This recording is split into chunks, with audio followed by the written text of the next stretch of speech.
ನಿಷ್ಪಕ್ಷವಾಗಿ ತನಿಖೆ ಮಾಡಬೇಕು. ಪ್ರತಿಯೊಂದು ವಿಷಯದಲ್ಲೂ ಕೂಡ ಪರ್ಫೆಕ್ಟಾಗಿ ಟೈಮ್ ತೊಗೊಂಡ್ರೂ ಕೂಡ ಬಹಳ ನಿಷ್ಪಕ್ಷವಾಗಿ ಈ ತನಿಖೆ ಮಾಡಿದರೆ ವಾಸ್ತವಾಂಶ ಹೊರಗಡೆ ಬರಬೇಕು.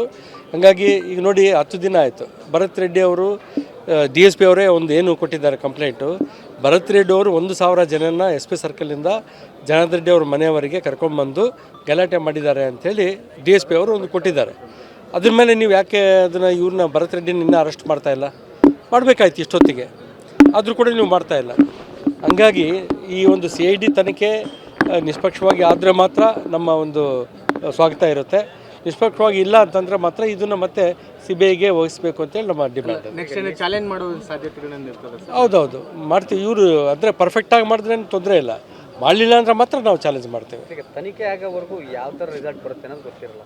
ನೀವು ಆಮೇಲೆ ಅದು ನಾವು ನಿಷ್ಪಕ್ಷಪಾತ ಆಗೈತೆ ಇಲ್ಲ ಅಂತ ಆಮೇಲೆ ಗೊತ್ತಾಗುತ್ತೆ. ಗೊತ್ತಾದ ಮೇಲೇ ಮತ್ತೆ ನಾವು ಇದು ಮಾಡೋದು, ಚಾಲೆಂಜ್ ಮಾಡೋದು. ಒಪ್ಕೊತೀವಿ ನೀವು ಆ ಥರ ಯಾವ ಥರ ತನಿಖೆಯಲ್ಲಿ ಬರುತ್ತೆ ಅನ್ನೋದು? ಅದು ಕರೆಕ್ಟಾಗಿ ಒಪ್ಕೊತೀವಿ. 17ನೇ ತಾರೀಕು ಹೋರಾಟದಲ್ಲಿ 17ನೇ ತಾರೀಕು ಮಾಡ್ತೀವಿ. 17ನೇ ತಾರೀಕು ನಾವು ಕೂಡ ಪೂರ್ವಭಾವಿ ಸಭೆ ಮಾಡ್ತಾಯಿದ್ವಿ ಸಿಟಿದು. ಆಮೇಲೆ 17ನೇ ತಾರೀಕು ಶ್ರೀರಾಮುಲು ನೇತೃತ್ವದಲ್ಲಿ, ರಾಜ್ಯ ನಾಯಕರ ನೇತೃತ್ವದಲ್ಲಿ ಮಾಡ್ತೀವಿ, ಸಭೆ ಮಾಡ್ತೀವಿ. ಜನಾರ್ದನ್ ರೆಡ್ಡಿ ಅವರು ಚರ್ಚೆ ಮಾಡೋಕ್ಕೆ ಹೋಗಿದ್ದಾರೆ. ಅದೇ ಚರ್ಚೆ ಮಾಡೋಕ್ಕೆ ಹೋಗಿದ್ದಾರೆ, ಪಾರ್ಟಿಯವ್ರು ಕರೆದಿದ್ದಾರೆ. ಅವ್ರು ಬಂದ ಕೂಡಲೇ ಸಾಯಂಕಾಲ ಡೆಸಿಷನ್ ತೊಗೊಂಡು ಬೇಲ್ ಸಿಕ್ಕಿದೆ ಸರ್ 25 ಜನರಿಗೆ.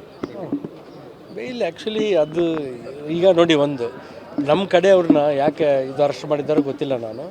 ಅವರು ನಮ್ಮ ತಮ್ಮನ ಮನೆ ಮೇಲೆ ಬಂದ ಮೇಲೆ ಇವರು ಡಿಫೆಂಡ್ ಮಾಡ್ಕೊಳ್ಳೋದಕ್ಕೆ ಇಲ್ಲಿ ನಿಂತಿದ್ರು ಆಗಲಿ, ಇವ್ರೇನು ಅವ್ರ ಮನೆ ಮೇಲೆ ಹೋಗಿ ಗಲಾಟೆ ಮಾಡಲಿಕ್ಕೆ ಹೋಗಲಿಲ್ಲ ಇವರು. ಅಂಥದ್ದು ಇವರು ಅನವಸರವಾಗಿ ನಮ್ಮವ್ರನ್ನ ಅರೆಸ್ಟ್ ಮಾಡಿ ಮತ್ತು ಅವರು ಒಂದು 4-5 ದಿನ ಅಲ್ಲೇ ಇದ್ದು ಈಗ ಬೇಲ್ ಸಿಕ್ಕಿದೆ. ಎಲ್ಲರೂ ಬಂದಿದ್ದಾರೆ, ಬೆಳಿಗ್ಗೆನೇ ಬಂದಿದ್ದಾರೆ. ಸರ್ ಈಗ ಸದ್ಯದ ಮಟ್ಟಿಗೆ ಅಂತೂ CBI ಕೇಳಲ್ಲ, ನೀವು CID ಓಕೆ? ಈಗ CID ಓಕೆ, ನಿಷ್ಪಕ್ಷವಾಗಿ ಅವರು ತನಿಖೆ ಮಾಡಬೇಕು ಅಂತ ಒಂದು ನಮ್ಮ ಒತ್ತಾಯ.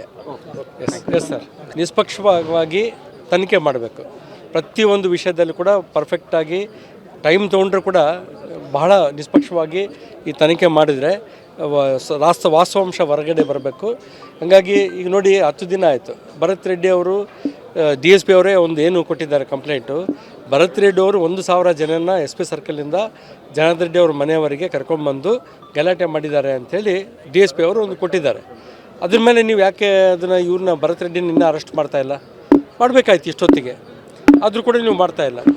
ಹಂಗಾಗಿ ಈ ಒಂದು CID ತನಿಖೆ ನಿಷ್ಪಕ್ಷವಾಗಿ ಆದರೆ ಮಾತ್ರ ನಮ್ಮ ಒಂದು ಸ್ವಾಗತ ಇರುತ್ತೆ. ನಿಷ್ಪಕ್ಷವಾಗಿ ಇಲ್ಲ ಅಂತಂದರೆ ಮಾತ್ರ ಇದನ್ನು ಮತ್ತೆ CBIಗೆ ವಹಿಸಬೇಕು ಅಂತೇಳಿ ನಮ್ಮ ಡಿಮ್ಯಾಂಡ್. ನೆಕ್ಸ್ಟ್ ಚಾಲೆಂಜ್ ಮಾಡುವ ಸಾಧ್ಯತೆಗಳನ್ನು ಇರ್ತದೆ. ಹೌದೌದು ಮಾಡ್ತೀವಿ. ಇವರು ಅಂದರೆ ಪರ್ಫೆಕ್ಟಾಗಿ ಮಾಡಿದ್ರೆ ತೊಂದರೆ ಇಲ್ಲ, ಮಾಡಲಿಲ್ಲ ಅಂದರೆ ಮಾತ್ರ ನಾವು ಚಾಲೆಂಜ್ ಮಾಡ್ತೇವೆ. ಈಗ ತನಿಖೆ